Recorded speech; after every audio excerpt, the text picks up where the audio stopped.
현장과 온라인에 함께 기도하는 여러분의 모든 기도의 제목이 하나님의 때에 하나님의 방법으로 응답되어지는 축복을 누리시기를 축복합니다. 많은 사람들이, 그러니까 예수 그리스도를 믿지 않는 많은 사람들이 기독교를 바라볼 때에 어떠한 생각들을 가지고 있냐면 너무나도 독단적이고 독선적이다라고 하는 생각들을 가지시는 것 같습니다. 왜냐하면 늘 우리가 옳다고 이야기하고 우리밖에 길이 없다라고 이야기하기 때문에 그렇습니다. 많은 종교 안에서는 종교의 화합과 통합을 이야기하지만 기독교만큼은 절대 통합을 이룰 수 없다, 우리가 길이다라고 이야기하는 것 때문에 그런 것 같습니다. 그러나 사실 이것은 사실적으로 놓고 보면 그렇지 않은 경우가 많습니다. 기독교만큼 수용적이고 다른 사람들을 많이 포용하는 종교가 없기 때문에 그렇습니다. 여러분, 그리스도인이라고 하는 말이 어떤 의미를 가지고 있죠? 예수 그리스도를 닮은 사람들이라고 하는 의미를 가지고 있습니다. 여러분, 사실 예수님만큼 많은 사람들을 포용하고 수용해 주는 분이 계십니까? 없습니다. 그분만큼 정말로 누구나 온다 할지라도 그 사람들을 다 받아주고 그 사람들을 수용해 주시는 분은 없다라는 것이죠. 그러니까 당연하게 그 예수 그리스도를 닮은 사람이라고 한다면 어떤 누구라 할지라도 받아주고 수용해주고 포용해줄 수 있는 것이 바로 그리스도인이라는 것이죠. 그래서 예수 그리스도를 닮은 사람들, 그분의 인격과 그분의 성품과 그분의 가치관과 인품을 닮은 사람들은 예수님처럼 수많은 사람들을 포용하고 품어줄 수 있는 사람이 될 수밖에 없다라고 하는 것입니다.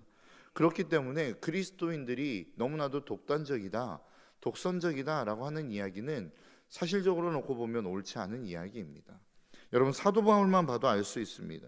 고린도전서 9장 19절에서 22절까지의 말씀에서는 그가 어떠한 삶을 살았는지에 대해서 말씀합니다. 내가 모든 사람에게 자유로우나 스스로 모든 사람에게 종이 된 것은 더 많은 사람을 얻고자 함이라. 유대인들에게 내가 유대인들과 같이 된 것은 유대인들을 얻고자 함이요, 율법 아래에 있는 자들에게는 내가 율법 아래에 있지 아니하나 율법 아래에 있는 자 같이 된 것은 율법 아래에 있는 자들을 얻고자 함이요, 율법 없는 자에게는 내가 하나님의 율법 없는 자가 아니요 도리어 그리스도의 율법 아래에 있는 자이나 율법 없는 자와 같이 된 것은 율법 없는 자들을 얻고자 함이라. 약한 자들에게 내가 약한 자와 같이 된 것은 약한 자들을 얻고자 함이요, 내가 여러 사람에게 여러 모습이 된 것은 아무쪼록 몇 사람이라도 구원하고자 함이라. 바울이 이야기하는 게 무엇입니까? 나는 이런 표현을 쓰면 좀 그럴 수 있지만 좀 이해하기 쉽게 카멜레온과 같은 인생을 살았다라고 이야기합니다. 유대인에게는 유대인같이, 율법 아래에 있는 자에게는 율법 아래에 있는 자같이, 율법 아래에 없는 자는 율법 아래에 없는 자와 같이, 그리고 약한 자에게는 약한 자같이, 여러 사람들에게 나는 여러 모양으로 내 삶의 형태를 바꾸어가며 삶의 모습을 바꾸어가며 살았다라고 하는 것이죠. 이게 무엇입니까? 즉 포용의 삶이라는 것입니다. 어린아이에게는 어린아이와 같이, 오늘날로 이야기하면 중학생 아이들에게는 중학생 아이들과 같이, 장년들에게는 장년들과 같은 삶의 모습으로 그들에게 다가갔다라고 하는 것이죠. 여러분, 이것만 봐도 그리스도인들이 얼마나 수용적이고 포용적인 삶을 살아가고 있었는지를 우리는 알 수 있다라는 것입니다. 그리고 그리스도인들이 얼마나 많은 사람들을 품어주고 수용할 수 있는 삶을 살아야 되는지를 우리에게 저는 가르쳐주고 있다라고 생각하고 합니다. 그런데 왜 많은 사람들은 그리스도인들이 그렇지 못하다라고 생각하는 것일까요? 많은 사람들이 생각할 때 왜 그리스도인들은 너희들은 너무나도 독단적이야, 너희들은 너무나도 독선적이야 라고 생각하며 살아가고 있느냐라고 하는 것이죠. 오늘 본문의 말씀에서 이야기하는 것 때문에 저는 그렇지 않나라고 하는 생각을 합니다. 오늘 본문 37절과 38절은 이렇게 말씀하죠. 아버지나 어머니를 나보다 더 사랑하는 자는 내게 합당하지 아니하고 아들이나 딸을 나보다 더 사랑하는 자도 내게 합당하지 아니하며 또 자기 십자가를 지고 나를 따르지 않는 자도 내게 합당하지 아니하니라. 예수님께서 뭐라고 말씀하시냐면 자기 외에 다른 사람을 사랑하는 자가 있으면 그것은 나에게 합당하지 않다라고 지금 말씀하고 있는 것입니다. 심지어 자기 목숨까지도 나보다는 사랑해서는 안 된다라고 말씀하고 있다라고 하는 것입니다. 그러니까 이 모습을 보면, 이 내용을 보면 어떻게 보면 예수님이 너무나도 좀 이기적이지 않나라고 하는 생각을 저는 했었습니다. 왜 그렇죠? 예수님 외에는 그 어느 누구도 사랑해서는 안 된다. 더 사랑하는 자가 되어서는 안 된다라고 말씀하고 있기 때문에 그렇습니다. 심지어는 그 자식, 가장 사랑해야만 하는 그 자녀도 예수님보다는 더 사랑하면 안 된다라고 지금 우리에게 요구하고 있고, 어떻게 보면 좀 강요처럼 느껴지는 부분들도 있기 때문에 그렇습니다. 여러분들은 어떠신가요? 예수님이 왜 예수님을 더 사랑해야 한다라고, 예수님만을 사랑해야 한다라고 예수님이 우리에게 말씀하고 있는가라고 하는 것이죠. 여러분, 이게 이해가 되십니까? 여러분들의 자녀보다 하나님을 사랑해야만 한다라고 하는 주님의 명령, 그 말씀이 여러분 쉽게 받아지시느냐라고 하는 것이죠. 제가 이 말씀을 좀 묵상하고 생각하면서 그런 생각을 하게 되었던 것 같습니다. 과연 우리가 무엇을 가장 사랑하느냐? 이것은 결국 목적과 수단에 관한 관계를 만들기 때문에 그렇다라고 하는 것이죠. 여러분, 우리가 무엇인가를 정말로 사랑하는, 가장 사랑하는 어떤 대상이 생기면 다른 수많은 것들은 수단이 되어버립니다. 내가 우리의 자녀를 가장 사랑하면 내가 이 땅에서 행하는 모든 일들은 수단이 되는 것이죠. 그러니까 예를 들어서 내가 내 자녀를 가장 사랑하는 것이 내 자녀다라고 했었을 때, 내가 일하는 것, 그리고 먹고 마시는 것, 그리고 내가 생활 속에서 하는 모든 인간관계들, 이 모든 것들은 결국 이 아이를 위한 것에 초점이 맞춰지게 되어 있습니다.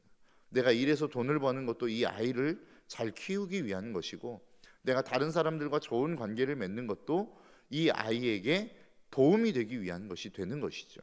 내가 이 땅 가운데 잘 살아야만 하는 이유도 이 아이에게 떳떳한 부모가 되기 위한 것이 되는 것이고, 내가 먹고 마시고 힘을 내야 되는 이유도 이 아이 때문이 되는 것입니다.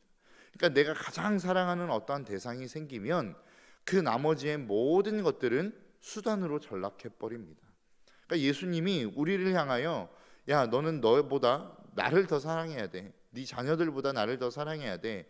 이 세상의 어떤 것보다도 나를 더 사랑해야 돼 라고 말씀하시는 이유는, 예수님, 주님, 그리고 하나님을 가장 많이 사랑하는 자가 될 때에 이 세상에 있는 모든 것들은 수단이 될 수 있기 때문에 그렇습니다. 여러분, 우리가 보통 우상숭배라는 이야기를 하지 않습니까? 우상숭배를 여러 가지의 표현으로 설명할 수 있겠지만, 우상이라고 하는 게 결국은 무엇입니까? 하나님이 계셔야 될 자리, 하나님만이 서 있어야 될 그 자리에 다른 어떠한 대상이 서 있는 것을 우리는 우상이라고 이야기하고, 우리가 그것을 따라가는 삶을 우상숭배라고 이야기하는 것입니다. 근데 여러분, 하나님의 자리가 도대체 어떤 자리일까요? 그것은 바로 목적입니다. 그러니까 결코 그 어떤 것도 버려지지 않고 바뀌지 않고 정말로 그것들만을 끊임없이 따라가야 될 것은, 결국은 그 어떤 대상이 목적이 될 때에만 그 대상을 버리지 않을 수 있고 끝까지 따라갈 수 있다라는 것이죠. 그런데 우리가 가장 사랑하는 그 무엇이 주님이 아닌 다른 것이 되어질 때에, 다른 말로 이야기하면 하나님이 우리의 삶의 목적이 아닌 수단이 되어지는 순간, 내가 어떤 목적을 이루기 위하여 더 좋은 수단이 생겨버리면 다른 수단은 버릴 수 있게 되어진다라는 것입니다. 한번 생각해 보십시오. 여러분, 내가 자녀를 키우는 데 있어서 많은 돈이 필요하죠. 그런데 내가 어떤 직장을 다니다가 내가 더 많은 보수를 준다라고 이야기하는 직장이 생기면 그 직장으로 이직할 수 있는 것 아니겠습니까? 왜 그렇죠? 직장이라고 하는 것 자체가 목적이 아니라 수단이기 때문에 그렇습니다. 내가 이 땅에 먹고 사는 수단이기 때문에 더 좋은 수단이 생기면 그 직장은 이직할 수 있는 겁니다. 그러니까 우리의 삶도 마찬가지입니다. 예수 그리스도라고 하는 그분이 내 인생의 목적이 되지 않고 수단이 되는 순간, 내가 목표하는 어떤 다른 목표물을 이룰 수 있는 더 좋은 수단이 생겨버리면 예수 그리스도는 버려질 수 있는 상황이 된다라는 거예요.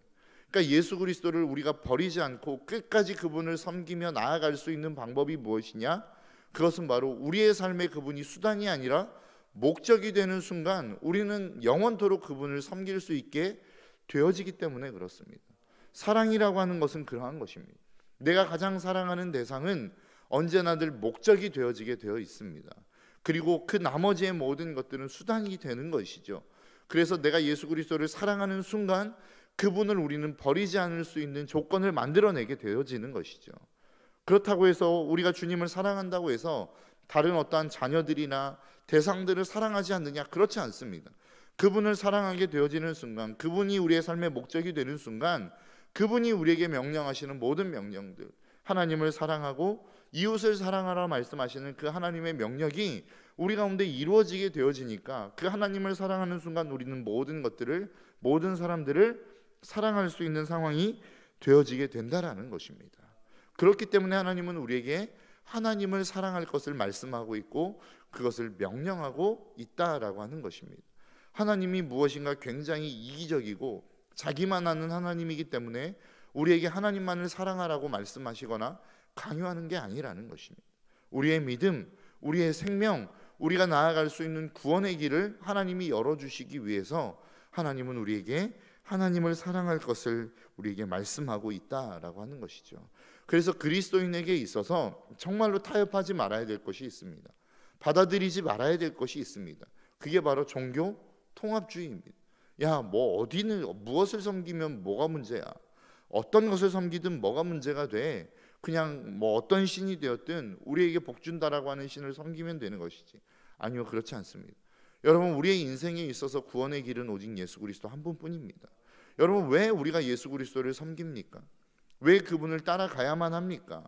뭐 많은 이야기들 할 수 있죠. 그분은 전능하시고 힘이 많으시고 모든 것들을 알기 때문에 우리는 그분을 따라가야 됩니다. 주일날 담임 목사님을 통해서 우리에게 말씀하셨던 것처럼 여러분, 우리가 주님을 어떠한 우리의 삶의 민원을 처리하는 분 정도로 생각하면 여러분, 사실 우리의 믿음 생활은 조금 어려울 수 있습니다. 왜 그렇죠? 우리에게 필요한 어떤 민원들이 해결되어지면 그 주님을 떠날 수 있는 상황이 될 수밖에 없기 때문에 그렇습니다. 그런데 그 주님이 우리의 인생 속에 정말로 유일한 하나님이시라고 하는 것들을 깨닫고 경배의 대상이라고 하는 것들을 깨닫는 순간 우리는 그분을 따라갈 수 있는 것이죠. 여러분, 꼭 기억하십시오. 우리가 주님을 따라가는 이유는 그분이 전능해서도 아니고 우리를 사랑해서도 아니고 우리를 향한 어떤 무엇이 대단한 어떤 능력과 힘을 가지고 있어서도 아닙니다. 물론 그것이 우리의 삶의 이유가 될 수는 있겠지만 절대적인 이유는 될 수 없다라는 거예요. 여러분, 우리가 주님을 섬겨야만 하는 이유가 무엇입니까? 우리가 구원을 얻을 수 있는 유일한 길이기 때문에 그렇습니다. 여러분, 다른 대안이 있다고 한다면 다른 대안을 찾아갈 수도 있겠죠.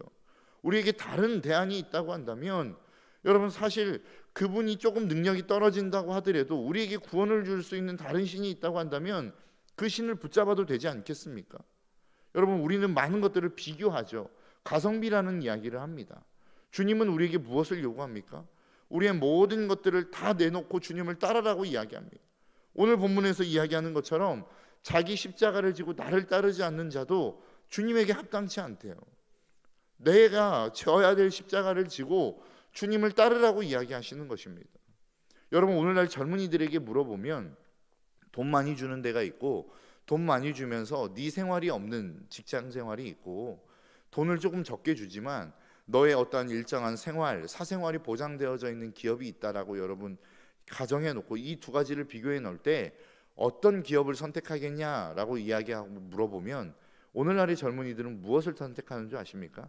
돈은 좀 적게 주지만 내 생활이 보장되어져 있는 기업을 저는 가겠습니다라고 선택합니다. 그 이야기가 뭐예요? 나도 내가 하고 싶은 게 있다는 거예요. 내가 원하는 삶이 있다는 겁니다. 오늘날 이것을 워라밸이라고 이야기하죠. 일과 어떠한 자기의 생활이 밸런스를 이루는 삶. 오늘날의 많은 사람들은 그런 삶을 꿈꾸는 것 같습니다. 신앙생활에도 비슷하지 않습니까? 하나님을 섬기는 것과 내 생활에 대한 어떠한 밸런스를 우리는 맞추고 싶어 합니다. 하나님도 섬기지만 나는 내 개인적인 어떠한 여행이라든지 즐길 수 있는 삶을 우리는 원하지 않습니까? 그런데 어떠한 신이 다가와서 내가 너에게 구원을 줄 건데 나는 너에게 워라밸을 보장해 줄게 라고 한다면 여러분, 우리는 그 신을 따라갈 수 있지 않겠습니까? 그런데 우리가 다른 신을 따라갈 수 없는 이유가 뭐예요? 그에게는 구원이 없어요. 우리에게 구원을 줄 수 있는 유일한 길은 예수 그리스도밖에 없다라고 성경이 우리에게 말씀하고 있기 때문에 우리는 그분을 따라가는 것입니다.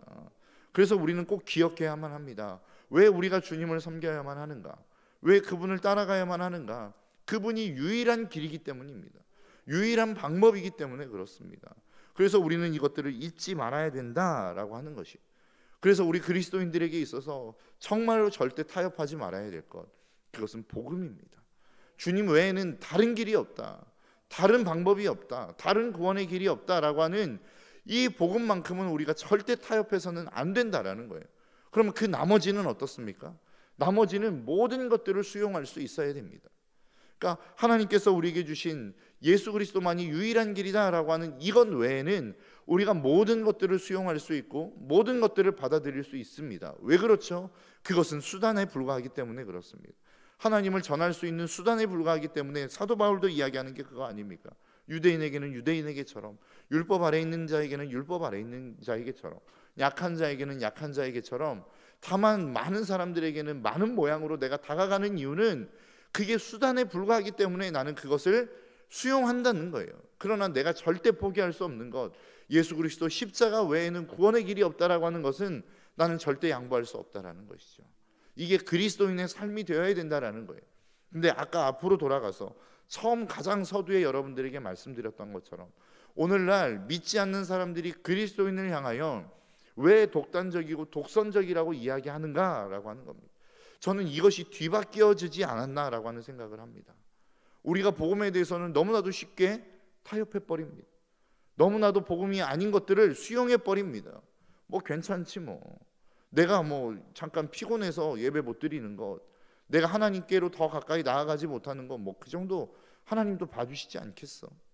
내 직장 생활하는 가운데 내가 그리스도인으로서 어떠한 복음적인 삶을 살아가야 되는데 그것과는 너무 쉽게 타협한다는 거예요. 내 필요와 내 피곤함과 내 어떠한 유익을 위해서는 복음과 너무 쉽게 타협해버리는 모습들이 우리 가운데 있다라는 거예요.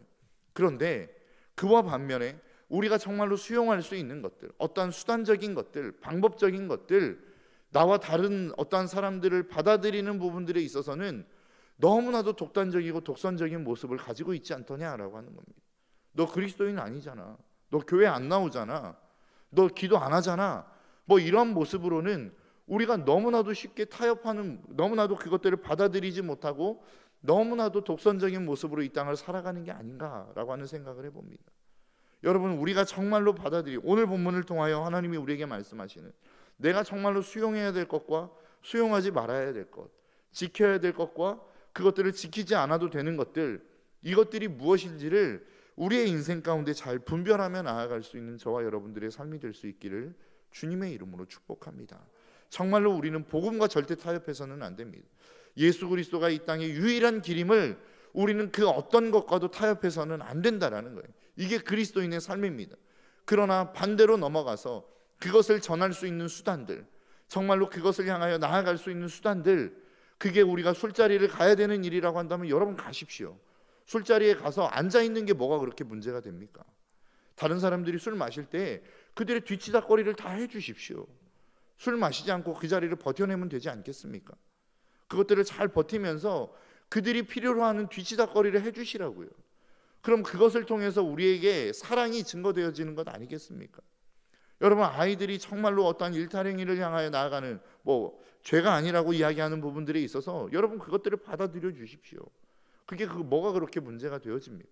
그들의 문화에 들어가서 그들의 문화를 받아들여 주는 것이 뭐가 그렇게 문제가 되냐고요.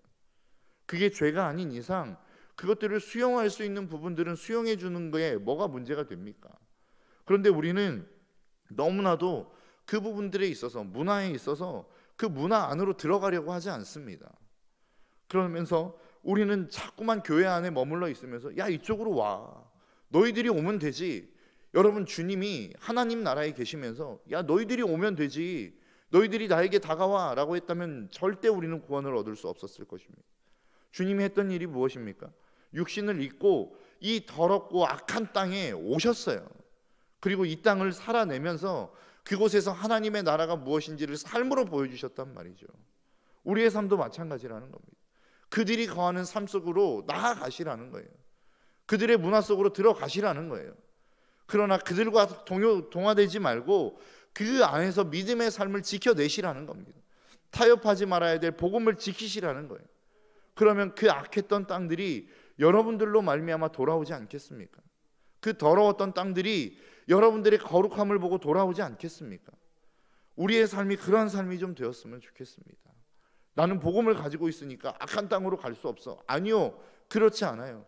여러분들이 그곳에 거룩함을 지키고 있다고 한다면, 여러분들이 하나님의 나라를 여러분들의 마음 가운데 지키고 있다면, 여러분들이 그 악하고 더러운 땅을 향하여 밟는 순간 그 땅이 거룩한 땅이 될 것입니다. 그 땅이 하나님의 복음의 땅이 될 것입니다. 여러분, 우리의 삶 가운데 이러한 모습들이 분명하게 있어지시기를 주님의 이름으로 축복합니다. 내가 정말로 수용해야 될 것과 수용하지 말아야 될 것, 가야 될 곳과 가지 말아야 될 것, 이것들을 분별하되 정말로 그것이 무엇인지를 잘 분별함으로 말미암아 저와 여러분들의 삶 속에 하나님의 나라가 우리의 삶의 자리 가운데 늘 풍성하게 넘쳐날 수 있는, 그렇게 하나님의 나라가 임하는 그 하나님의 임재를 경험하며 살아갈 수 있는 저와 여러분들의 삶이 되시기를 주님의 이름으로 축복합니다. 기도하겠습니다.